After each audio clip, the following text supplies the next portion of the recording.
patrol water cart, cathedral for whatever chose to settle in its walls, and in the shallows on the sides where morning sunlight falls. There's a garden that I didn't know that anyone had grown, a row of quiet flowers in a color of their own, bead-lit anemones the size of my youngest fingernail, each one a tiny cluster in a private fairy tale. And they open when the water fills the room, and they close when I lean over. One by one they groom. Flowers with their tentacles unfurl, the garden built for creatures in a smaller kind of world. Reds and greens and browns like little jewels on the stone, an anemone garden, and I'd never known. I reach one careful finger toward a red one on the wall. It contracts against the touch and pulls and tentacles, and all becomes a solid blob no bigger than a shirt collar bead, waiting for the danger of my fingertip to recede. Then slowly, slowly opens back to catch the morning light. Its ring of tender feelers coming out to feed and fight whatever tiny fragments float around in the small sea. An anemone garden showing patience even for me. And they open when the water settles down, and they close on any shadow that might visit their small town. Underwater flowers with their tentacles unfurl, the garden built for creatures in a smaller kind of world. Reds and greens and browns like little jewels on the stone, an anemone garden, and I'd never known. I count at least 100 in the space of half a foot. They cluster in the crevices where the current gently put the bits of food they wait for, brought around with every tide, a perfect little farming spot. One hidden coast inside another kind of coast that I've been walking past for years, never bothering to bend and see the garden that appears when you slow down and look at what the water lets you see. An anemone garden holding steady beautifully, and they open when I finally hold my breath, and they close when I get closer than an inch away from death.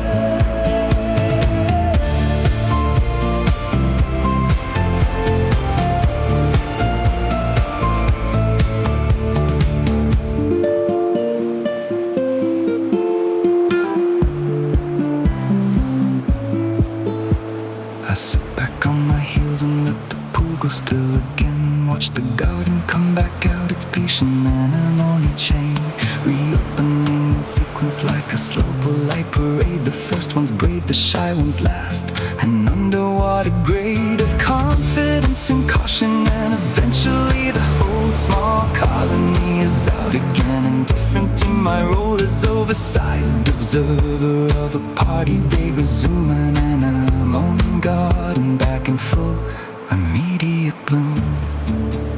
You could walk the coast forever and not know that this is here, the whole small kingdom underfoot, only shown to those who peer a little longer, crouch a little lower, hold their breath and meet the tiny gardeners between their soft small deaths of closing and reopening.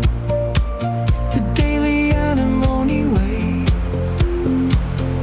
of surviving on a coastline where the water comes to play.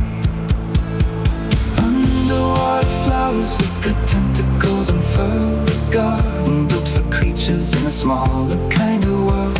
Reds and greens and browns like little jewels on the stone, an anemone garden, and I'd never known. Small, ground, tendering, patient underwater thing.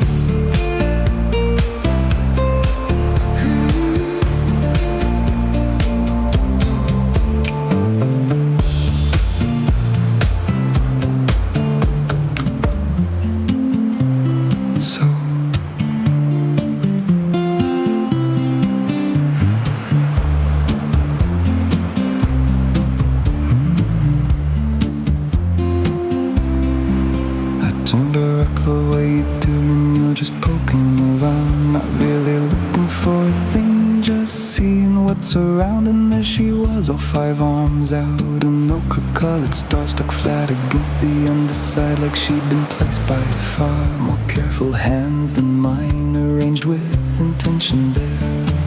A living asterisk, entirely unaware that someone had just lifted up the ceiling of her home. A sea star underneath a rock, a quiet catacomb. I put the rock back carefully, exactly how it lay, so she'd still have a dark, cool ceiling for the rest of the day. Then found another to peek under, curious about the trend of what lives in the darker parts where all the sunbeams end. Another rock, another star, this one a duller red, 2 arms slightly regenerating from an old accident, growing back to full complement the way that sea stars can. A patient regeneration underneath the tourist ban. And they don't have brains, not the way that we would draw one out, but they know what they're doing, they know what they're about. Slowly, slowly, walking on their 100 tiny feet. A sea star in the shadows knows the rhythm of the beat.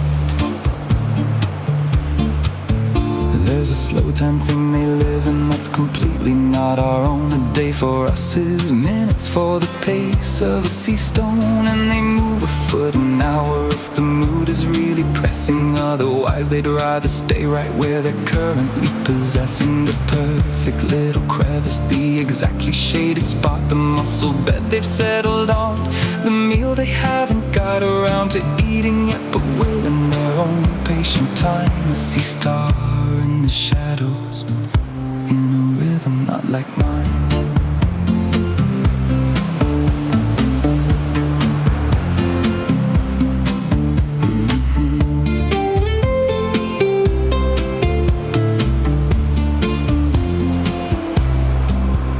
There's another one, a purple one tucked into a small crack, looking like she'd rather that I put the ceiling back. So I did, apologetic for the interrupting show, and moved along the pools to leave the sea star population go back to the slow business of ingesting through their feet and moving imperceptibly across the pebbled seed of the coast that they inhabit twice a day beneath the tide. A sea star in the shadows, letting all my hurry slide.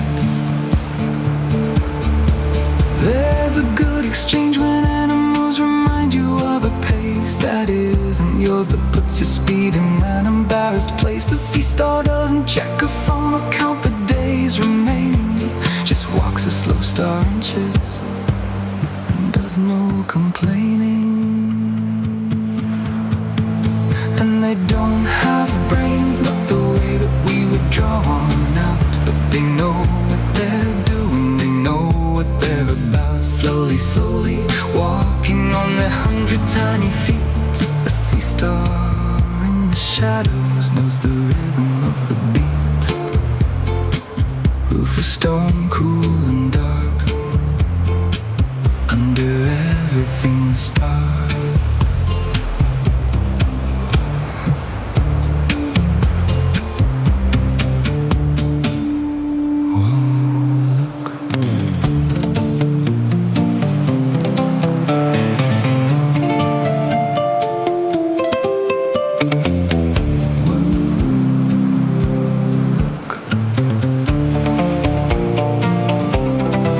I sat back on the biggest rock and finally took the whole miniature production in at once. The tide pool as a role, not just a pool but an entire economy of things living out. The tide pool lives on tide pool terms and tide pool wings.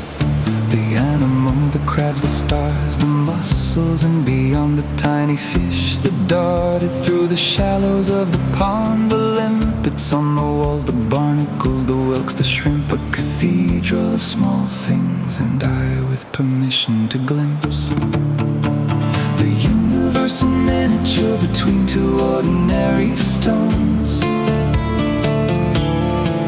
A church for the incredibly small, a service that atones for all all the times you rushed and missed the show that's always on. A cathedral of small things, and the light coming on. There's a story in each corner if I'd only take the time to watch a hermit crab's whole day, a whole small life in rhyme with the tide that comes and goes and structures every single day of every single organism, all in the tide pool way. A whole society down here, no more or less profound than any city up above where our own lives are found. Just smaller, quieter, hidden in the space between the rocks. A cathedral of small things, and I've stopped watching the clocks. The universe a miniature between two ordinary stones. A church for the incredibly small, a service that atones for all the times you rushed and missed the show that's always on. A cathedral of small things, and the light coming on. There's a philosophy that says the greatest wonders are the small ones you have to bend to see, that don't announce it all, their beauty or importance, that just live and do their thing and wait for you to notice, wait for you to bring your attention down to their level, wait for you to stop assuming that the big and loud and rushing at the top is where the meaning has to be, that there's not equally a cathedral of small things if you'd only bend your knee.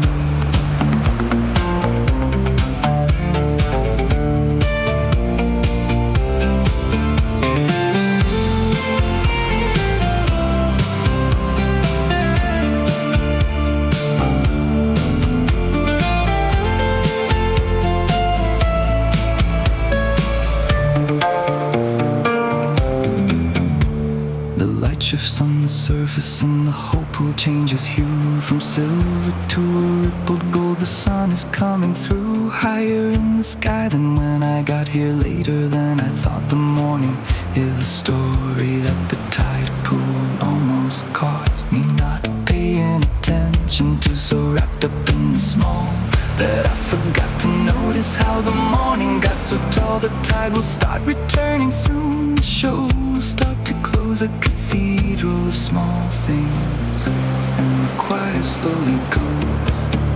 There's a sadness when the ordinary reveals itself as vast, and you know you can't stay watching, that the moment cannot last, that the tide will come and cover it, that you have to go and eat, and that tomorrow the whole ceremony will just repeat down there in the miniature, whether you're there or not. A cathedral of small things, giving service on the spot. The universe in miniature between two ordinary stones. A church for the incredibly small, a service that atones for all the times you rushed and missed the show that's always on. A cathedral of small things, and the light coming on. Whole worlds in a puddle, whole hours in a glance.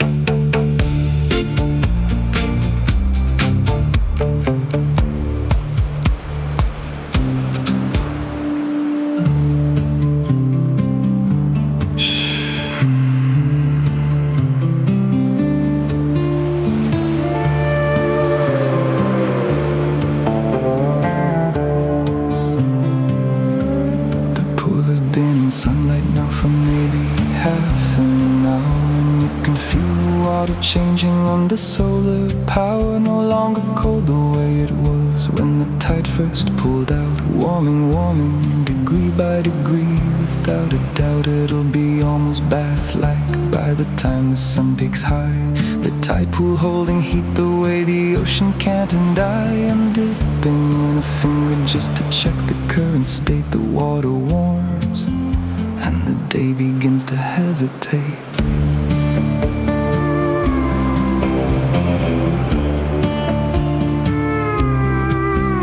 Everything in the pool responds to this rising heat. The anemones extending further from their sheltered seat. The crabs a little sluggish now, the little fish more slow. The whole small system dialing into siesta undertow, where the ocean would be moving cold and constant. Somewhere near the tide pool is a stationary bath, a small warm here, isolated, temporary, held between the tides. The water warms and everything inside it slides into a slower time, a heavier kind of noon. The whole pool suspended in the sunlight coming through. Every ripple lazy, every color bright and hushed. The water warms and the whole pool is untouched.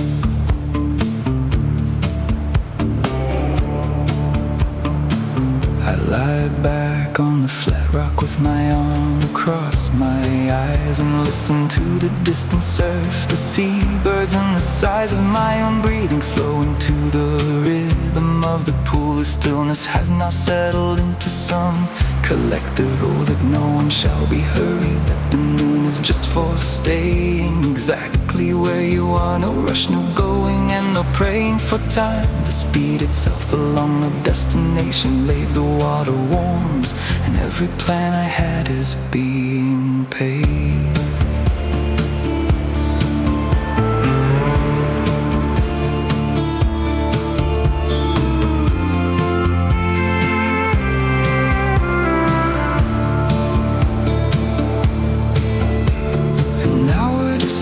The way that hours can on a beach, when there's nowhere to be and nothing anywhere in reach, except the pool beside me and the sound of my own breath, and the distant heavy ocean and the quiet of no death. Life dramatic happening, just the slow warming through of a small pool of salt water, turning almost blue with the sky reflected in it. And the shifting overhead, the water warms and I've said everything I've said. There's a specific happiness in doing nothing near the sea, when the day permits it and the tide has left the coast to be an hour long and warm and slow and utterly complete. The kind of stillness that you only find when nothing has to meet any expectation, any schedule, any need to move. The water warms and every muscle finds its groove into a slower time, a heavier kind of noon. The whole pool suspended in the sunlight coming through. Every ripple lazy, every color bright and hushed. The water warms and the whole pool is untouched. Warm salt water shining, nothing left to do.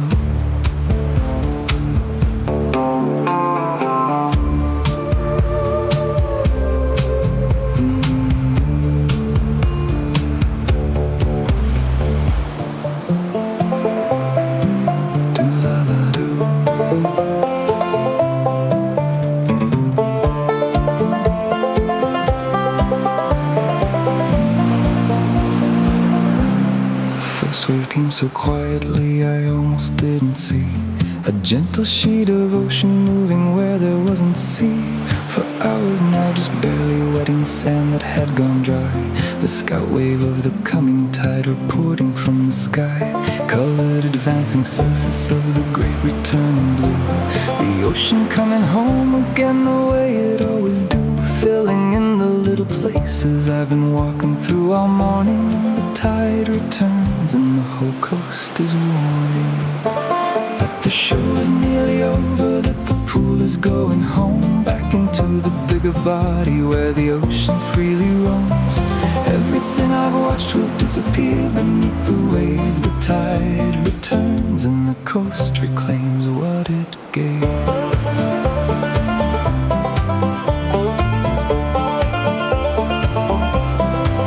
Pools start to overflow, the edges reconnect, the isolated basins joining up, the ocean re-inflecting every stony corner with its cold reviving push. The whole slow warm siesta getting broken by the rush of fresh cold salt water arriving, waking up the pool.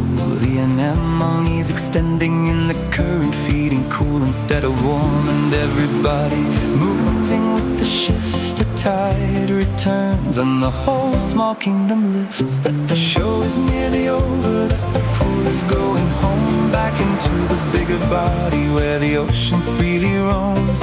Everything I've watched will disappear beneath the wave. The tide returns and the coast reclaims what it gave. Another wave and this one bigger, and I have to move my feet back up the rocks a little, giving space to the retreat of my dry walking ground. In the advance of shining, see the transformation coming quicker now, and quicker still to be complete. The whole slow morning that I spent in miniature, about to be submerged again beyond my sight for sure, until tomorrow morning brings the low tide back around. The tide returns and the coast makes its familiar sound. There's a good goodbye in tides, because you know it isn't done, that everything you watch today will be here with tomorrow's sun. The show goes on in cycles twice a day, a low tide gift, and you can come back anytime and take another lift of the ceiling of the sea star. Count another anemone. The cathedral hosts a service that's ongoing perfectly.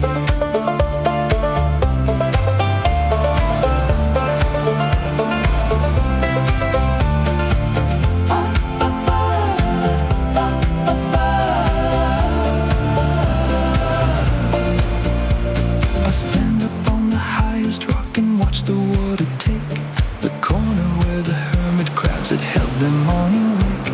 The pool that held the anemones is deep and full again, just another patch of ocean, indistinguishable then from all the other patches that the sea has always been. The reveal completely reversed, the miniature unseen, until the tide pulls back tomorrow and reveals it all afresh. The tide returns and everything's beneath the mesh, that the show is nearly over, that the pool is going home, back into the bigger body where the ocean freely roams. Everything I've watched will disappear beneath the wave. The tide returns and the coast reclaims what it gave. Same tide, same shore, back tomorrow, back for more.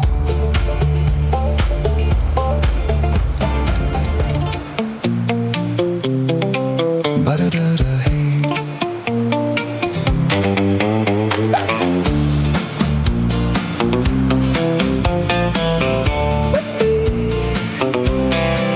Move over to the deeper pool, because there's action going on.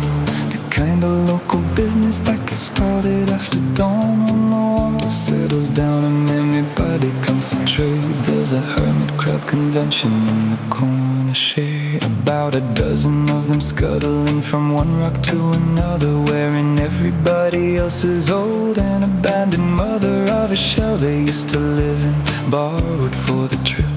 A hermit crab traffic jam without a single slip. Look at them go, look at them run.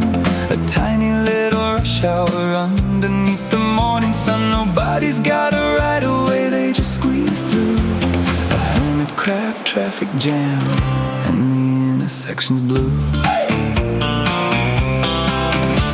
The biggest one is trailing what appears to be too small. A shell that's clearly stretched him beyond his crabby. All his legs are dragging in the sand, his abdomen exposed. He's clearly overdue an upgrade nobody proposed. And the little ones are eyeing what he'd love to leave behind. His current shell would fit them fine if he'd just be so kind as to move on to something better. But there's nothing on the shelf. A hermit crab traffic jam, and everyone's himself. Look at them go, look at them run. A tiny little rush hour underneath the morning sun. Nobody's got a right away, they just squeeze through. A hermit crab traffic jam, and the intersection's blue.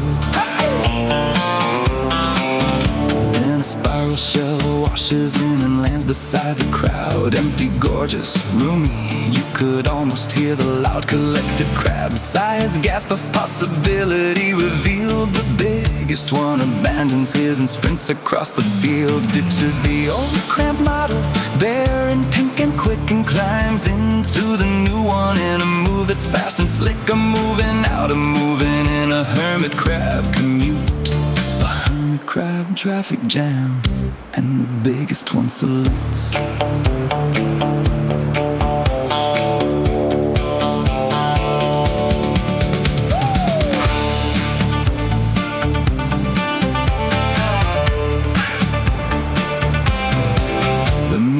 Sized one's next, he takes the recent hand-me-down, the one, the big one left behind the previous crab crown. And then a smaller one gets his old shell, and on. A chain reaction of housing right there before the dawn is even fully finished, and each one shuffles up, trading pink of vulnerability for a slightly larger cup. The whole neighborhood's improved by one abandoned wandering shell. A hermit crab traffic jam, and everybody's well.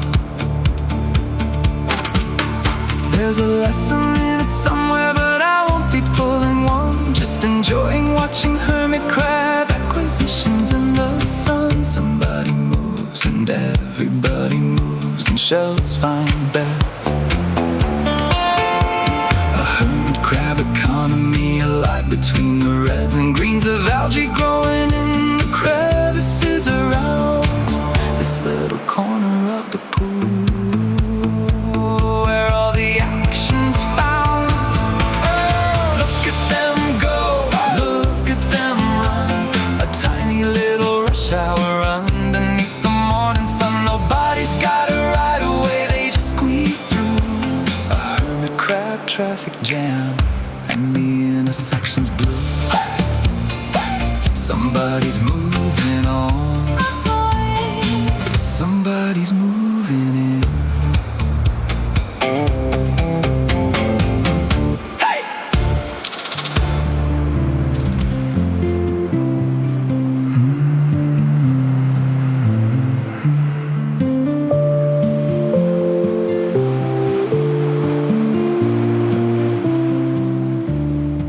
The sea is pulling back the way it always does at dawn. Slowly and without a fuss, a curtain slowly drawn, uncovering the wet dark stones and everything between.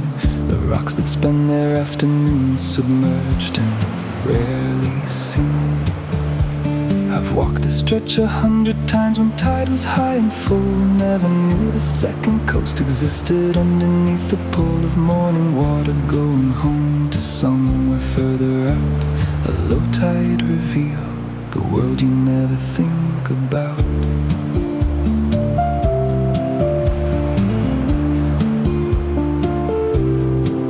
The line is moving inch by inch across the mottled floor. The barnacles are drying in the light for once and more. The mussel beds are opening a little to the air. The whole map is redrawing itself while I stand and stare.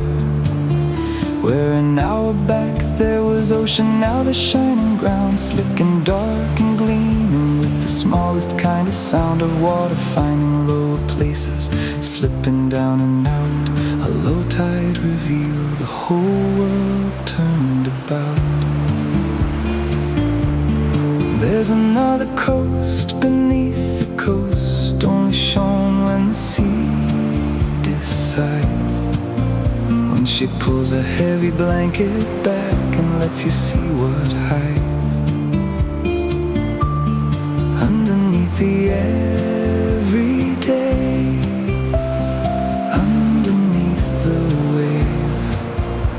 A whole slow world of waiting that the moving water gave. I crouched down at the nearest pool and let my eyes adjust to the shallow miniature world of shell and stone and rust. Colors I would swear were dull, now blazing in the sun, reds and greens and purples that the water had begun to hide beneath its surface, that the low tide gave back every pebble like a jewel along the darkened track of where the tide had traveled on its long, slow morning out.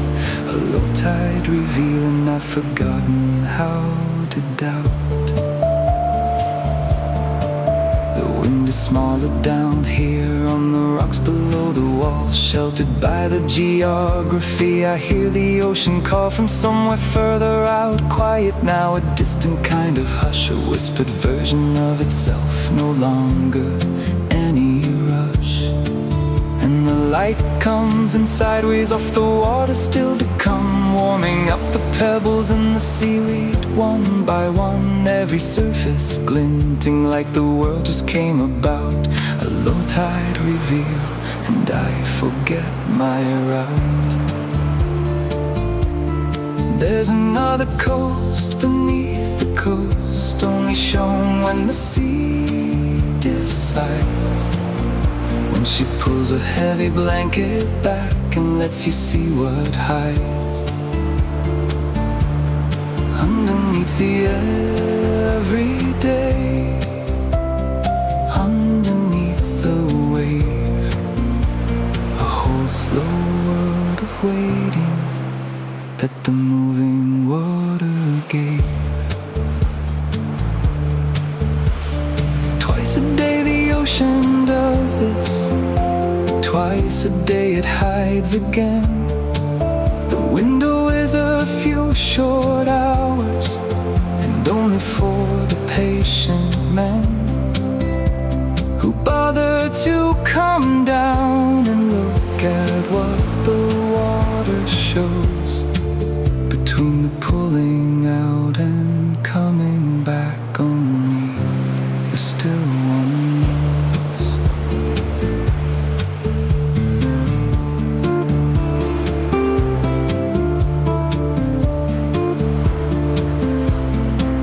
I'll take my time and move along. There's plenty to be seen between the pool I'm at right now and where the rocks are green with the deeper weed that never dries, the last line where the water sat, the final ledge before the sea, the tide pool habitat. Runs from here to there, a strip of miniature life that opens and it closes with the ocean's daily knife. And I've got hours to explore, wander, crouch and doubt, a low tide reveal, and I've got no other route. Slick dark stones and shiny, the sea, a distant hush.